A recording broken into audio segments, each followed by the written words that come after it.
All right. Okay, the date, October 17th, 1926. The time, it was a Monday Night Football. Usually when at the Polo Grounds, especially about 1925, they, for whatever reason, they were playing the games at 2:30 in the afternoon. So I'm imagining that's just about what time they played the game, this particular game, since it was at the Polo Ground. The teams, the Frankford Yellow Jackets at the New York Giants, and the place, as I said, the Polo Grounds. Now, I had done a video last week, and oddly enough, it was these two teams played each other the game before, and oddly enough, it was the day before. They played back-to-back. They played Saturday. They played Sunday. Could you imagine the guys nowadays, how pissed off they'd be? I'm only making $80 million a year. Why am I playing back-to-back games? I mean, that's not my contract. Well, it was in their contract. You know, they're making like $50, $100, whatever. Maybe some of the stars were making maybe a couple $100 a game, whatever, but what it was. Now, specifically for and 1926, be very, very good to the Frankford Yellow Jackets. It's be so good, they won it all. They were a very good team in 1926. But for the Frankford Yellow Jackets, they had the blue laws, and were in effect. Maybe the way the Eagles have been playing the past couple weekends, maybe they got smoked by the Cowboys and the 49ers. Maybe they should have the blue laws in effect. Maybe they should stop playing football on Sundays, huh? But back then they had the blue laws, and meaning like in Philadelphia, you know, pretty much, they had the blue laws that were in effect too in New York. But I mean, they got taken to court too. Mr. Mara had gotten taken to court, saying that you're not supposed to play on the Sabbath, meaning Sunday, the holy day, I guess. And he had gotten taken to court, because I forget exactly who it was that was like suing him, but saying that they should not be playing professional football on Sundays. But that got thrown out of court. So Mr. Mara was, wasn't charged for that. However, they were a little tougher in Philadelphia, and they would not let them. The Frankford Yellow, they could not play football on Sundays, so they had to play all their home games on Saturdays. So quite often they wound up playing back to back. They played Saturday and they played Sunday. And let me look here. For the Giants, I believe the first three seasons, the Giants played them back to back. I know 1925, they played them back to back. This season here, they played them back to back. I think in 27, they played them back to back too. 1927, yeah, the Giants played the Frankford Yellow Jackets October 22nd in Philly on a Saturday, and October 23rd on a Sunday in New York. Let's see here, and that was it. 1928, they did not play them for whatever reason. They played them on November 4th, and then they played the Frankford Yellow Jackets on Saturday, December 8th. So for some reason, they split that up. And then the 29th, they were split up as well, too. The 1929, I'm sorry, 1929. They played the Frankford Yellow Jackets at the Polo Grounds on October 20th, and then they played. Oh, okay. I'm sorry. Do apologize. They played the Frankford Yellow Jackets 3 times in 1929. They played them on October 20th. This is in 1929. October 20th, and then they played them back to back. They played them December 7th and December 8th. December 7th was a Saturday in Philly, and December 8th they played them at the Polo Grounds. So they played them 2 times at the Polo Grounds in 1929.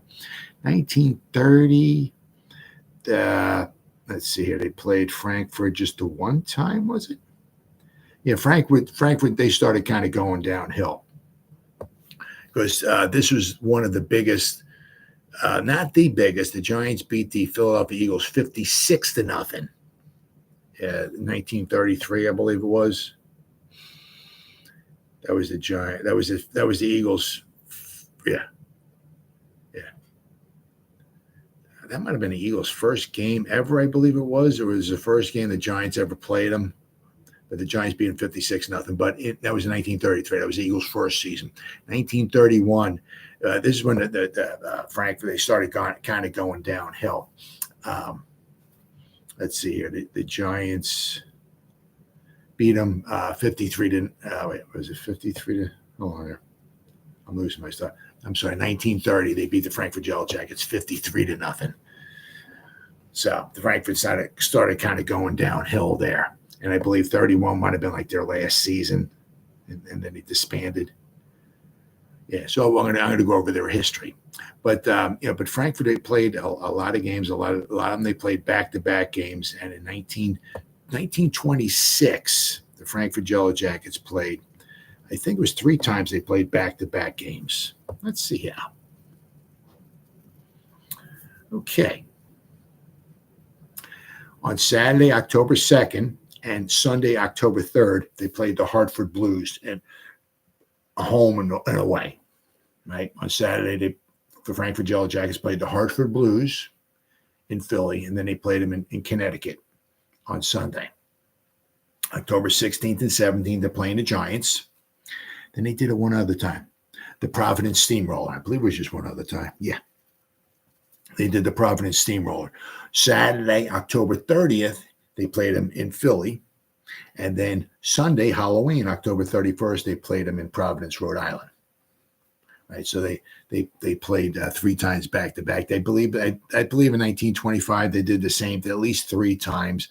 But this is also another one of the reasons why they played 17 games. Now, how many games they played? They played a lot of games too. Frankfurt Yellow Jackets in 1925 as well. What was their record? Yeah, they only they only played 20 games. That's all. They played 20 games in 1925. Let's see here. They played back-to-back games. Now, check this out. They played October 10th and October 11th, and they played October 17th and October 18th. So between the 10th and the 18th, basically, I guess those would be 9 days there. They played 4 games, right? Then they played the 7th and the 8th. They played the 21st and the 22nd of November. They played the 28th and the 29th of November. Then they played the 12th and the 13th of December. So they played 20 games, the Frankfurt Yellow Jackets, in 1925. But in 1926, they wound up winning the whole thing. Right? They wound up with a record of 14-1-2. I'll go over I'll go over their season in just a moment here. But the Giants started the season in 1926. They started off 2-0. Okay, they beat the Hartford Blues. They beat them 21-0, and then they beat the Providence Steamroller 7-6. So they started off 2-0. Then the problem was that then they lost the next 3 games in a row. They went out to Chicago and they lost 7-0. They lost 3. They got shut out 3 games in a row. 3 tough games. They lost 7-0. Then they lost the day before this on October 16th to the Frankfurt Yellow Jackets. They lost 6-0. And then, of course, spoiler alert, they would lose this game as well, 6-0. So after 5 games, then they start off 2-0, but after 5 games, they wind up 2-3. And back then, of course, you don't have a crystal ball or nothing like that. But back then, 3 losses almost,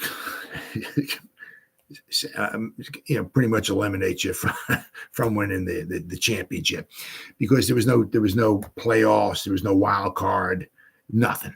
Basically at the end of the season, the team who had the best winning percentage was declared the winner. Now, as I said, it's very, very, very interesting. How the Yellow Jackets wind up winning the championship, but they only had 1 loss. So after 5 games, the Giants had 3 losses. So pretty much their chances of winning the championship were none. And you look, I'll go back here. Oddly enough, 3 out of the first 4 champions were undefeated. So you had to have a really good record. I mean, if you have 1 or 2 losses, that's about as much you can have, and have a prayer of winning a title, especially in these days. And 1934, the Bears were 13-0 going into the championship game. The Giants would wind up knocking them off. But I mean, a lot of teams back then, were undefeated. But so in 1920, the Akron team, the Akron pros, the Akron professionals, also heard them called the Akron Indians, but I think they're more, they're the pros, the Akron pros. 1920, they were the first team ever to win, right? They were 8-0-3. They had 3 ties, but they were 8-0, right? So they were declared the champion. The next year, the next season would be the Chicago Staleys would win, but they had a loss, right? They were 9-1-1. It is another interesting story. But the Buffalo All-Americans were 9-1-2. Now, what wound up happening was they were coming down to the end of the season. I believe they were both undefeated. And so, right by the end of the season, Buffalo played Chicago. Buffalo won. Right? So Buffalo was undefeated. This is 1921. Just a quick story here. Quick side note. But Buffalo was undefeated. Chicago just had that 1 loss. Well, they weren't scheduled to play each other. And this is what kind of stuff that kind of fascinates me. This stuff happened back then. It's not happening nowadays. It happened back then. So Chicago had the 1 loss, right? So, and they weren't not scheduled to play one another. So basically, if Buffalo just played the rest of their schedule, there's a couple more games, I think it was, and they won out. They were the champions. But the Bears demanded a rematch. And because they didn't have nothing to lose, because if they wind up winning a rematch, chances are they might win the championship, right? If they lost, okay, well, they lost. But they demanded a rematch. Well, Buffalo agreed to play a rematch. And but as far as Buffalo was concerned, this is 1921 once again.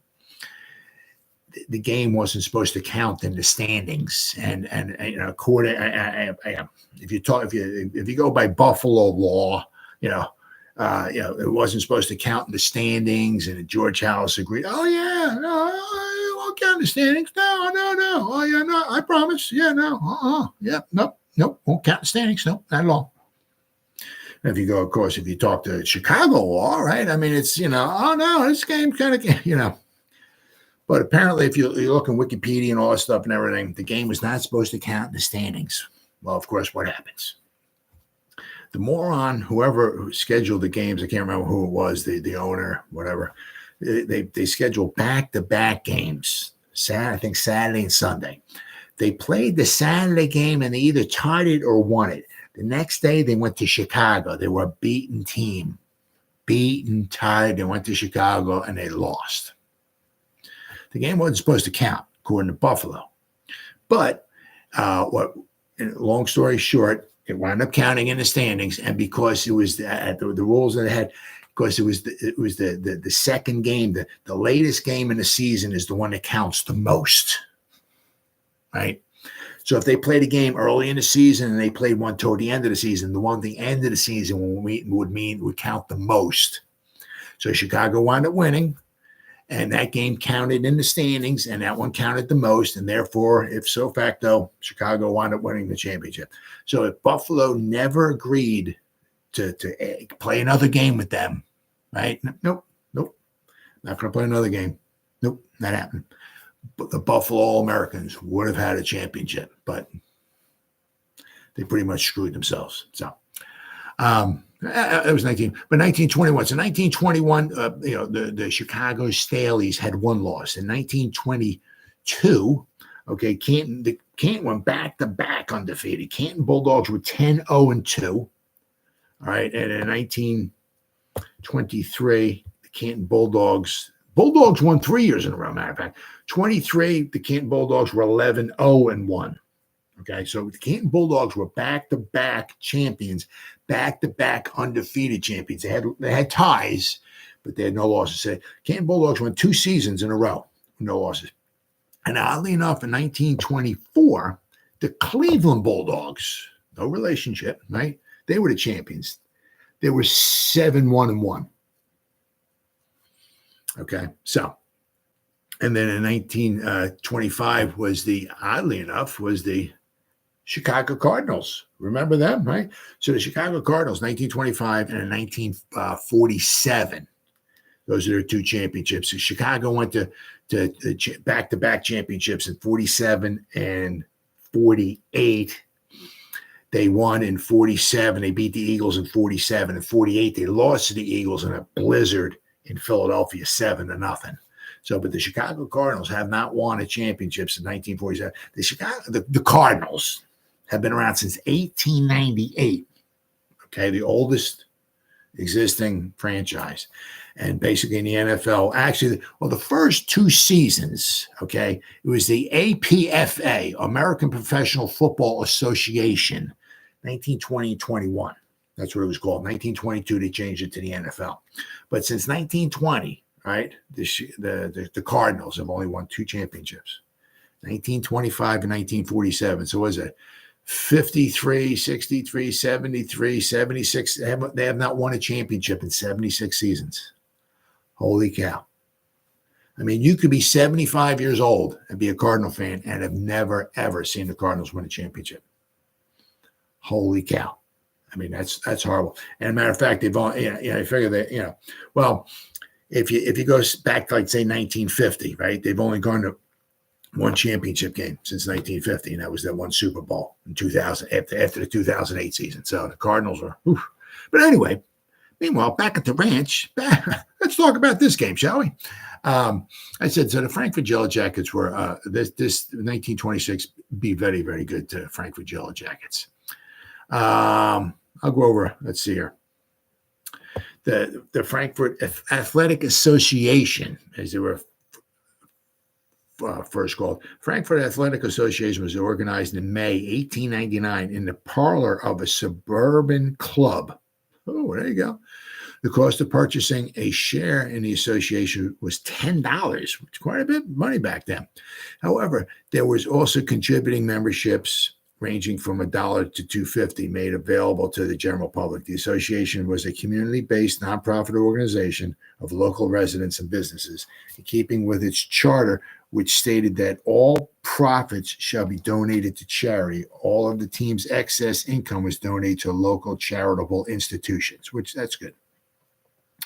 The beneficiaries of this generosity included Frankfurt Hospital, the Frankfurt Day Nursery, the local Boy Scouts, and the American Legion Post 211. The officers of the association never received a salary or compensation for their work on behalf of the team. Let's see here. So we got the original Frankfurt Athletic Association disbanded before the 1909 football season. Several of the original players from the 1899 football team kept the team together, and they became known as the Loyola Athletic Club. In keeping the Yellow Jackets tradition, they carried the Frankfurt name again in 1912 to become the Frankfurt Athletic Association. In the early 1920s, the Frankfurt Athletic Association Yellow Jackets gained the reputation of being one of the best independent football teams in the nation. In 1922, Frankfurt absorbed the Philadelphia City champion team, the Union Quakers of Philadelphia. That year, Frankfurt captured the unofficial championship of Philadelphia. During the 1922 and 23 seasons, the Yellow Jackets compiled a 6-2-1 record against teams from the National Football League. So this led to the association being granted an NFL franchise in 1924. So in 1926, I'll go over this here. real fast. I read this in the other article as well. So the Yellow Jackets began a 1926 season with an exhibition game against the Atlantic City Roses, which this is just straight out of Wikipedia, which Frankford won 45-0. Their NFL campaign started just 6 days later in a disappointing 6-6 tie against at home against the Akron Pros.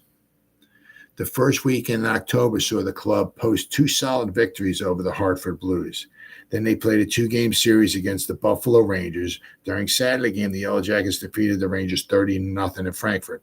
The Jackets then headed to Buffalo for the Sunday game. However, the Rangers canceled due to wet grounds. The Yellow Jackets prepared for another 2-game set, this time against the New York Giants, resulting in a pair of 6-0 Frankfurt victories. The Canton Bulldogs were next on the schedule. Frankfurt won the first game 10-0, while the second game was canceled due to rain. And, that happened quite a bit back then because, like nowadays, obviously you can have a 900,000-foot wall of water, a tsunami come washing over a stadium. And within 30 minutes, the grass is dry as a bone because the drainage systems that they have nowadays are just like absolutely incredible. Back then, it was just dirt, right? So if it rained, you had dirt and you had mud and you had water. And, it was just sometimes it was just basically playing in a pond, right? So there was no drainage. So had a lot of rain. Sometimes it got canceled. During the final weekend of October, the Yellow Jackets had a league-leading 6-0-1 record. However, they had an upcoming 2-game set with the toughest opponent yet, the Providence Steamroller. The Yellow Jackets managed to split the series. The team's November schedule included only single-game weekends and a Thanksgiving Day game. This played to the Yellow Jackets' advantage. The team posted victories over the Chicago Cardinals, the Duluth Eskimos, and the Dayton Triangles.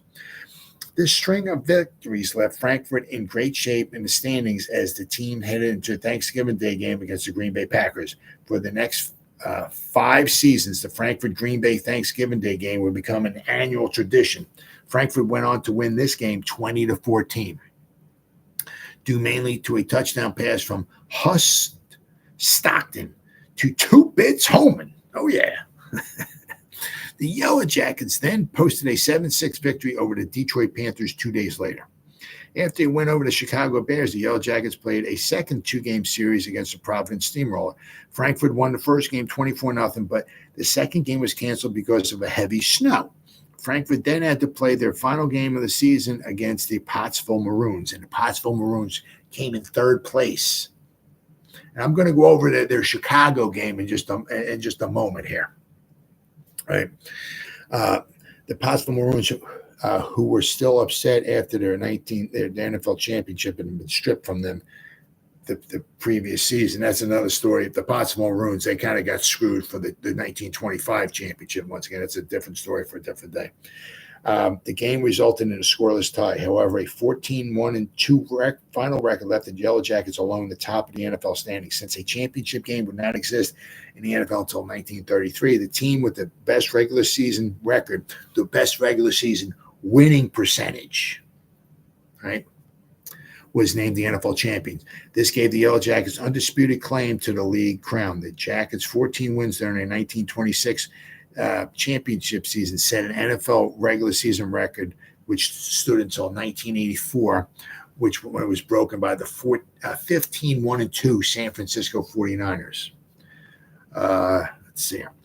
Then we have like the kind of the decline, right, of the Yellow Jackets. Once they hit 1930, well, one of the toughest things back then, you start hitting, it was like the Depression.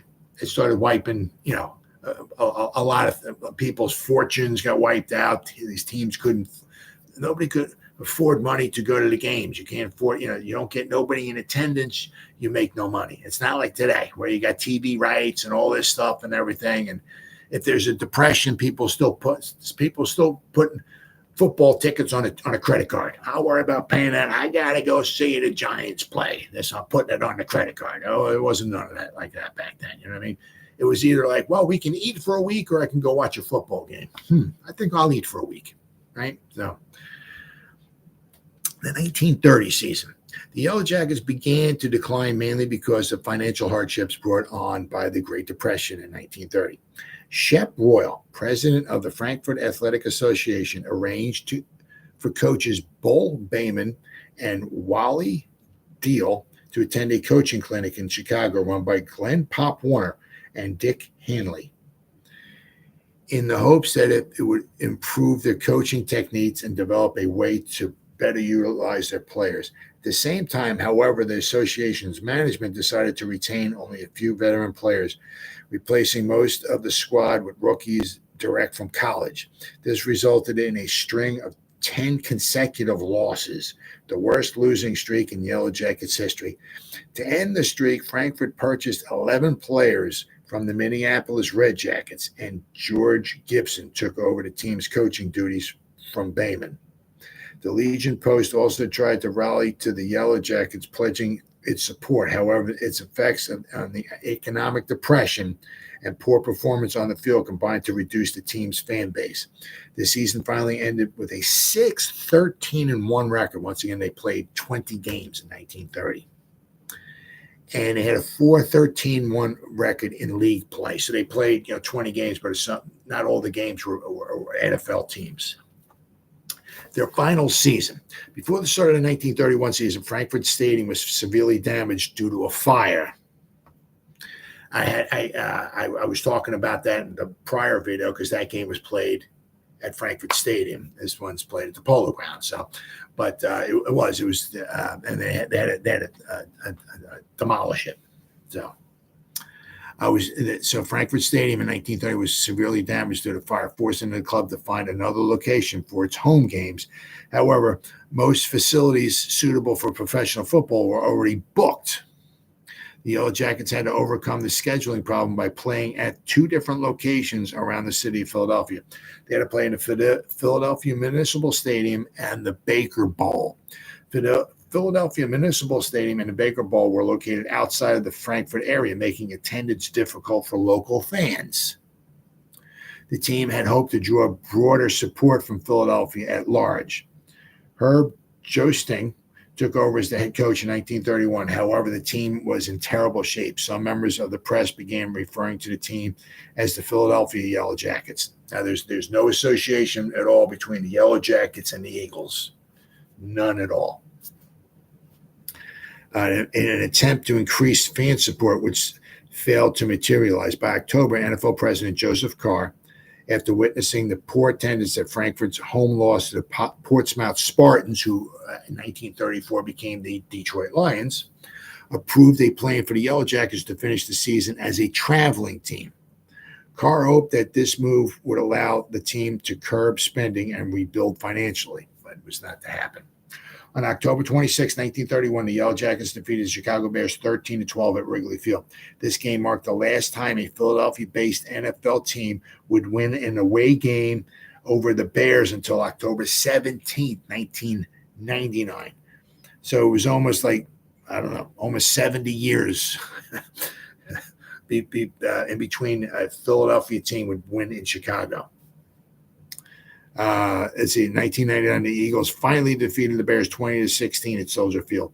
The 1928 Yellow Jackets win over the Packers marked the last time in 51 years a Philadelphia NFL-based team won a road victory over the Packers, when the Eagles in 1979 win at Green Bay finally ended that streak as well. But so 1931 was would be the last season for the Frankfurt Yellow Jackets. Interestingly enough, this came down as well too. This season here, if we let me see here. Let me get the 1924. Hold on, 1925, 1926. Here we go. Now, interestingly enough, the Frankfurt Yellow Jackets would wind up winning this season. Okay, with a record of 14-1-2. Their winning percentage was .933. The Chicago Bears, okay, they were 12-1-3, but they were basically 12-1. Frankfurt was 14-1. So the Bears' winning percentage was .923. The Frankfurt Yellow Jackets' winning percentage was .933. So They both only had one loss, but because Frankfurt played more games, they had a better winning percentage, and therefore Frankfurt Yellow Jackets were declared the champions for the 1926 season. But they had a game in which they wound up playing one another. There we go. All right. They wound up playing each other on Saturday, December 4th at Frankfurt, in Frankfurt. Then they played a lot of, actually, I mean, Frankfurt only played 3 road games all season long. And those road games, those were the back-to-back games. Every other game, they played the Thanksgiving game against the Packers. But, I mean, they played 17 games, 14 of them were home. They played 3 road games, and they were all back-to-back. They played a home game against the Hartford Blues. The very next day, they played an away game against the Hartford Blues. They played a home game against the New York Giants. The very next day, away game against the Giants. And the same thing with the Providence Steamroller. They played a home game against the Providence Steamroller the next day, and away game. But their final 1, 2, 3, 4, 5, 6, the final 8 games were all at home. They're all Saturday, except for their Thanksgiving game, which was on November 25th. But going into Saturday, December 4th, there's an interesting game here. I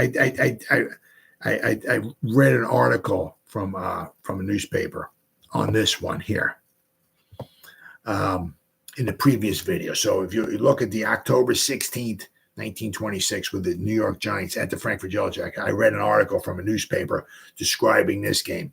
So on December 4th, the Chicago Bears, who came in undefeated, they came in 11-0. The Frankfurt Yellow Jackets were 12-1.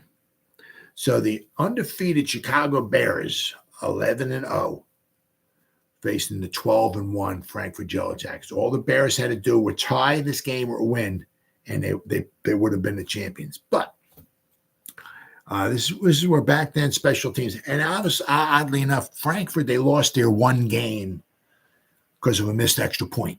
They lost 7-6. They missed an extra point. Well, Frankfurt would win this game 7-6 on a missed extra point by the Bears. So I said all the Bears had to do was tie this game or win it, and they would have been the champions. Right? But so going into the fourth quarter, it was 0-0. You know, I mean, just a snoozer, absolute snoozer. Then toward like middle of the fourth quarter, I can't remember exactly from the article, but middle toward the end of the fourth quarter, the Bears scored. The guy would miss the extra point. Bears were up 6-0. Now Frankfurt hasn't scored all game, right? So to think that you're going to walk down the field and score another touchdown, be kind of tough. Well, that's kind of what they did. In this paper, there wasn't a lot of time left. Frankfurt got the ball. They marched down the field. They scored a touchdown, and they kicked the extra point. And you're reading like this article. It was like under like 2 minutes to go. When they scored the touchdowns, so now they're up 7-6. So now apparently it was like under 2 minutes to go. The Bears got the ball back, and they had to score, or they were going to lose. So they got the ball, and they got down into Frankfurt territory, and I can't remember what happened. There was there was a play they wound up losing. I can't remember if it was a penalty or if it was a bad snap or a fumble or something like that, but they wound up losing some yardage. And pretty much almost like kind of as time was expiring, they tried a drop kick. Oh, actually, one thing was they got in a huddle, the Bears. I forgot where they were. They were like the 40 or the 35 or so. And they got called for delayed game. They spent too much time in the huddle.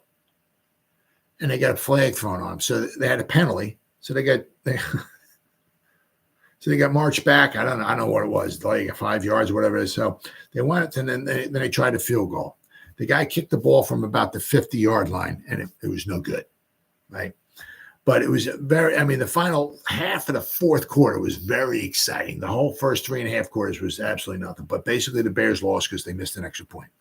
Had they kicked the extra point, they would have tied the game, and the Bears would have been undefeated for the season, and they would have been champions, but it was not meant to be. So I said, so the Giants came into this game 2-2, right? They won their first 2 games. Then they lost to the Bears 7-0. Then they lost the day before this on October 16th. They lost 6-0. So they're coming into this game, 2-2, right? Once again, they lost to the Bears, who only had 1 loss. They lost 7-0. They lost these back-to-back games to the Frankford Yellow Jackets. The Frankford Yellow Jackets only had 1 loss all season too, so they played them tough, right? So I got this. As this is the dust covers is falling off this book, so this is just from this book. It's a little like a paragraph long. It talks about, I think it's the mayor who's supposed to be kicking out the first ball, and he comes in late, Maybe he got stuck in traffic. I don't know. Maybe he got stuck on the Goethals Bridge. Maybe he didn't have the $315, in his pocket, to cross the Verrazano Narrows Bridge to pay the toll. Maybe that's why he got. Maybe that's why he was late. But anyway, let's see here. Okay, so they lost on 2 field goals to the Frankfurt Yellow Jackets in Philadelphia. And the next day, they moved into the Polo Grounds for their home opener. Everyone was ready for the big afternoon. Tim Mara had hired baseball comics Nick Altrock and Al Schacht to entertain. 4,000 Frankfurt rooters were in town with their own band and cheerleaders, and a crowd of more than 35,000 was expected. Then the rains came. The game was delayed almost an hour to wait for Mayor Jimmy Walker to arrive and officially kick out the first ball. Then they started without him. He finally did make his appearance late in the second quarter, minutes after Frankfurt had scored on a 46-yard pass. He stayed until halftime, marched around the field with Tim Mara, waved to the 15,000 fans. So they were expecting 35,000. They only had 15,000. So the mayor walked around, waved to the 15,000 fans, and quickly left the ballpark. He didn't miss a thing. Without Haggerty, sidelined with an injured leg, the Giants' attack sputtered but never caught fire, and the score was 6-0. The Giants had lost their 3rd straight defeat. So they were. So I said. So they were waiting for the mayor, and he was late for whatever reason to kick out the first ball. Kind of weird. Because usually, you have maybe the baseball game, you have somebody standing, like the president or somebody, whatever, some important figure or whatever, throw out the first ball. He was supposed to kick out the first ball, whatever that was. But I got 3 articles here. All right, 2 of them from New York and one's from the Philadelphia Inquirer. All right, got to find them, of course. That would help. All right, there we go. And this one, the title says "Football Giants Stop by Pass." Heaved from the 46-yard line, it nets the Yellow Jackets' only score in a 6-0 clash. Mayor among the 15,000 fans. I'm not sure if it says he was late or not. New York excels at plunging, but weak passing is costly in Polo Grounds opener. Because the Giants, usually what they wind up doing was their first bunch of games were usually on the road to start the season because they shared the Polo Grounds with the New York baseball Giants, and they pretty much, I guess, were not allowed to start playing until the World Series was over because they had the schedule was made up. It was either during the summertime or they used to have these league meetings like in February or March, and they would maybe make up the schedule then. Well, the Giants couldn't. The New York baseball Giants took priority, especially because back then the Giants were in some World Series, and so the Giants couldn't play like on a Sunday and chew the field up And same time the baseball season was still going on. So usually the Giants, their first few games were all on the road. Well, they played the Hartford on the road. They played Providence Steamroller. So they played in Connecticut on the road. Then they went to Rhode Island on the road. Then they played the Bears on the road. Then they played in Philadelphia with the Frankford Yellow Jackets. And now they finally came home. So the first 4 games were on the road. All right. So we got 15,000 persons saw National League football inaugurated for the season. Well, I gotta love this, a typo error here. 15,000 saw National League professional football inaugurated for the season of 1927. Don't know where they're coming from here. At the Polo Grounds yesterday with the blare of trumpets from Frankford, Pennsylvania, and the cheers of 4,000 assorted rooters from Frankford, Pennsylvania. So even back then, Philadelphia fans traveled well. They travel well now. They travel well back then. Frankfurt for a victory of the Frankfurt Yellow Jackets over the New York Giants. The Yellow Jackets defeated the Giants by a score of 6-0 on a forward pass hurled in the second period from the 46-yard line by Bud Stockton, former Gonzaga star. Now, Gonzaga, nowadays we're talking basketball. You're not talking football nowadays. Back then you were talking football. So, Bud Stockton to Jones of Grove City College. There you go, Grove City, the powerhouse, Grove City. Who caught it on the 25-yard line and dashed across the goal line for the only points of the game. This pass was a hard blow to the New York's pennant aspirations, New York Giants pennant aspirations. I'm not sure he's smoking what, because the Giants don't, the pennants, the New York baseball Giants go after a pennant, not the New York football Giants. This pass was a hard blow to the New York Giants' pennant aspirations because it was the second time within 2 days that they had been stung 6-0 by the Yellow Jackets. The Giants held up the game a half hour waiting for Mayor Walker to arrive and then started at 3 o'clock. As I said, because usually the game started at 2:30. I'm not sure why 2:30. I don't know. But especially, well, the games were faster back then. There's obviously no TV timeouts. Every time they throw an incomplete pass. And nowadays, they stop the game. We're going to have a TV timeout. We're going to have 35 commercials. All right. It wasn't like that back then. So the games were faster, but there was no lights. So if the game drug on, you're starting to get into some dark situations back then. So I'm not quite sure why they'd start them at 2:30, but in the 1925 season, the games at the Polo Grounds started at 2:30. So this one did too. So they held it up for half an hour. Wait for the mayor to come. He wasn't there for whatever reason, so they started at 3 o'clock, half an hour late. Let's see here. They waited for him to start at 3 o'clock without the formality of an official kick. The mayor arrived accompanied by 3 policemen in the second period, and at the beginning of the second half, he kicked the football to Nick Altrock. The mayor then marched around the field with Tim Mara, owner of the Giants, and departed, possibly for some less cold spot than a box seat at the Polo Grounds. Possibly. Let's see. New York fans were outshouted. The New York fans were strangely silent, even funeral, in comparison with the vocality of the Frankfurt rooters. They were probably all sloshed. Oh, yeah, like they are now. Eagle fans. Eagle fans are drunk now for next season. Woo! We got a game in 17 years in November. So let's start drinking, baby. Woo! So apparently they were the same way back then, too. The Frankfurt fans, men, women, and children, most of them wearing yellow slickers, had not only their band and cheerleaders, but also organized cheers and songs. They practiced yells and tuned their voices in sweet song before the game started.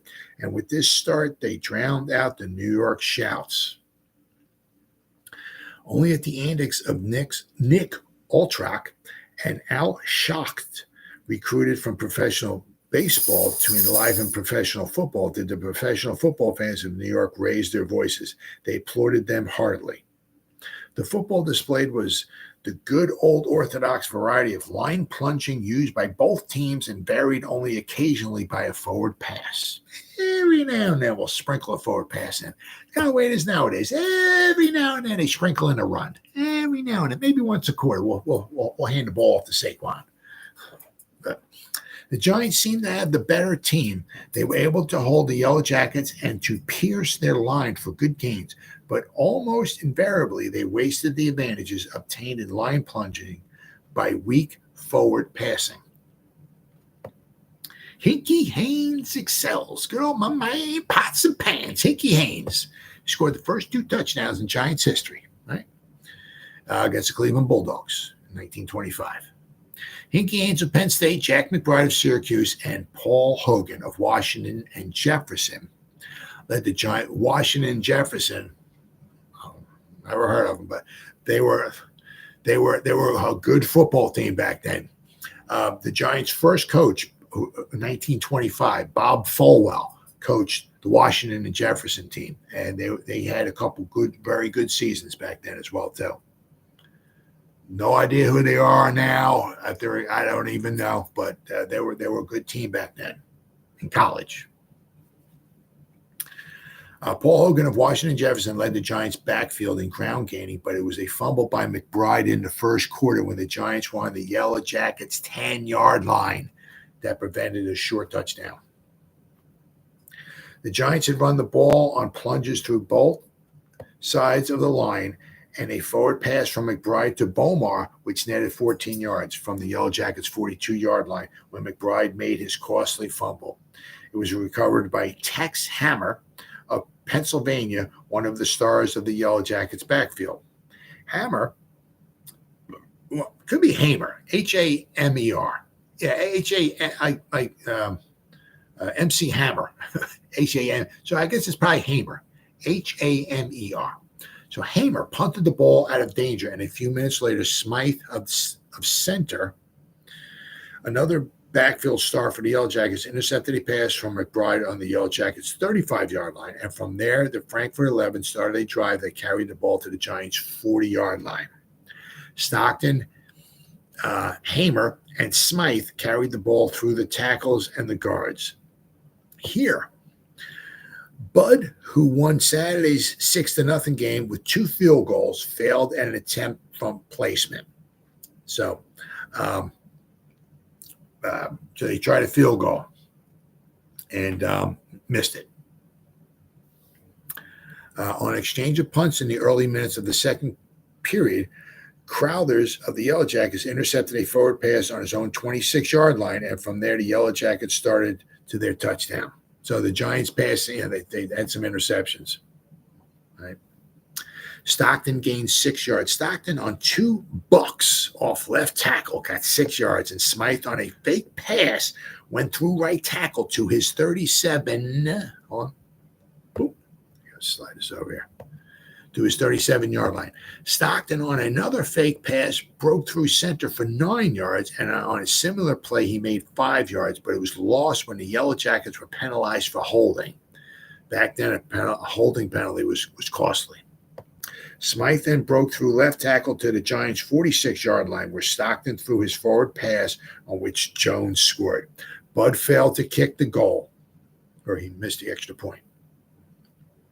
So it was 6-0. Neither side threatened seriously to score until the fourth period, when Haynes intercepted a forward pass on the Giants' 40-yard line and carried it back 28 yards to the Yellow Jackets' 32-yard line. So the Giants had some chances here. McBride got through right tackle for 8 yards. Haynes on 2 bucks through center carried it to the other 10-yard line. And there, with only a half yard to go on third down, so it had a half a yard to go. Third down, it had 2 attempts, half a yard. They passed the ball twice.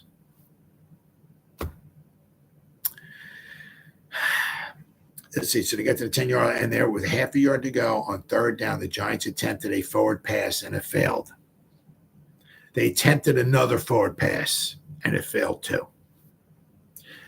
And the Yellow Jackets then punted the ball out of danger, the game ending about a minute later. So the Giants had it down there, right? It wouldn't have mattered. Well, I mean, it would have mattered to the Yellow Jackets because if the Giants just kept running the ball, maybe they score, right? Maybe they score a touchdown. They kick the extra point. They win. The Yellow Jackets then have 2 losses, and they don't win the championship. So, but what do we got here? See the Yellow Jackets here. Springsteen was their left end. Not Bruce Springsteen, but Potts was their left tackle. Bud was their left guard. Reed was their center. Comstock was their right guard. Hoffman was their right tackle. Crowthers was their right end. Jones was their quarterback. Smythe was their left halfback. Hamer was their right halfback. And Stockton was their fullback. Tilly Voss. Oh, yeah, that's right. Tilly Voss of the Giants was their left end.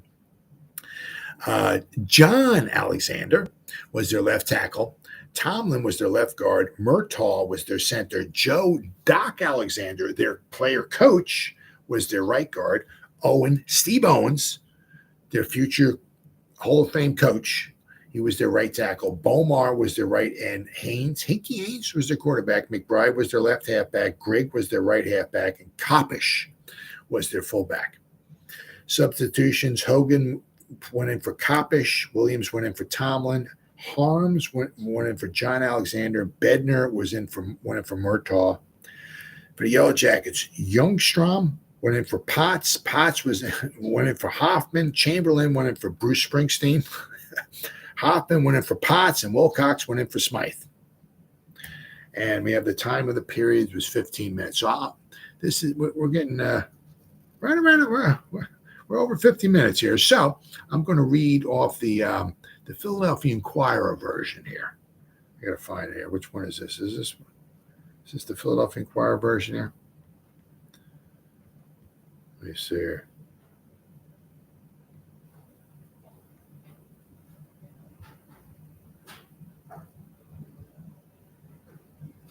All right. Well, all right. Got here. Frankford 11 keeps slate clean. Quaker City Giants of the Gridiron roam to New York and once more take into camp Hinkie Haynes, Killinger, and their All-American mates. The way they word this stuff, I was going back 100 years, but in a spectacular, and the way they word this stuff, it's like it's dramatic, like a movie. It's just simply amazing. It's almost kind of, I'm not going to say comical. They do a very good job, though. Very, very good job. In a spectacular gridiron battle on the greensward of the Polo Grounds, Frankfurt's dauntless Yellow Jackets machined for the second successive day eked out victory over the powerful New York Giants 11. After 40 minutes of grueling play, every second of which was packed with intense thrills, the Clan from the Quaker City was atop a 6-0 count. The statistics of the game do not relate what a thrilling contest the rival National League clubs waged. From beginning to end, the game was spectacular, with the outcome in doubt until the timer's gun ended the proceedings, which was true. A beautiful forward pass of 10 yards from Russ Stockton, the former Gonzaga star Buck Jones, a famous player in Grove City college football history, who raced 40 yards for a touchdown after receiving the pigskin, gave Frankfurt the game. Now, because show you a little disparity here, right? I mean, because in the one article I read from the New York Times, it said they passed it from the 46. I think he caught it like around the 26 or whatever it was, and he ran it in here. Here it says it was a 10-yard pass, and he ran it all the way in from there. So there's a little disparity on exactly how far how far he ran it in. But it does seem like they agreed it was kind of about 46 yards. It was late in the second period when the Jackets put across the only score of the afternoon. After a series of line plunges had failed to gain, Stockton dropped back and tossed a perfect aerial to Jones, who was standing on the Giants' 40-yard line. Three New York linemen were between Jones and a touchdown. He cut up the field with the speed of a young fawn, and by wonderful dodging managed to cross his opponent's goal line. It was like a beautiful run, and a crowd which numbered in the neighborhood of 20,000 gave him a great hand. Well, according to the other article, it said it was 15,000.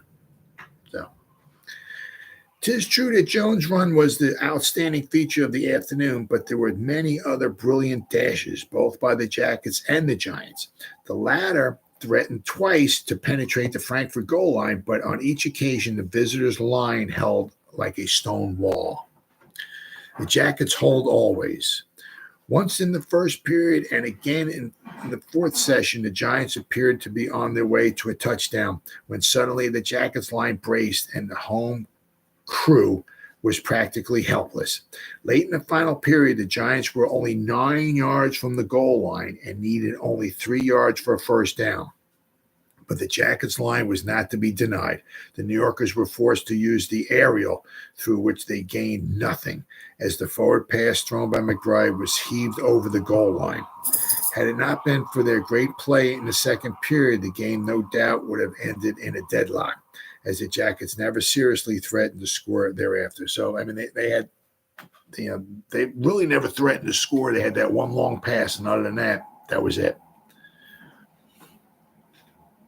Every member of the Frankfurt team played banged up, but Hamer, Jones, Smythe, and Stockton, the starting backfield of the victors, repeatedly ripped off huge gains with wonderful off-tackle thrusts or sweeping end runs. Stockton, in particular, was a consistent ground gainer. Time after time, he took the ball around the ends and off-tackle for runs of 20 and 30 yards. Well, if he's running for 20, 30 yards, how come they didn't score anymore? This is funny. His work was one of the features of the game. Not only did the Jackets' backs show uncanny ability to carry the ball, but the Giants as well, with Haynes and McBride playing the big roles, gained considerable ground. The former was a terror at skirting the ends, while McBride plowed through the heart of the Frankfurt line repeatedly. Oh, man, I love this. This is great. Big line trio. In the line, Ray Crowther, ex-Colgate star, Springsteen, not Bruce, right, formerly of Lehigh, and Hoffman, also an erstwhile Maroon star, were the big guns for the Jackets. The trio gave a dazzling exhibition of defensive work throughout the game. The Giants started with a rush and had Frankfurt reeling back. Yard by yard, the powerful line thrusts of the New Yorkers drove back the Quaker 11. Quick knife-like thrust through the Jackets line by Haynes, combined with the hard, smashing plunges through center by McBride, carried the ball down to the 10-yard line. 'Twas a gallant stand that the Yellow Jackets put up on the shadow of their goalposts. McBride was smeared with a gain on the 10-yard line when the Giants had made the first down there, scarcely 5 minutes after the contest had started. So the Giants got down there, right? New York fans were in furor, cheering frantically for a touchdown. On the next play, the ball glanced off the knee of McBride and bounced along the turf.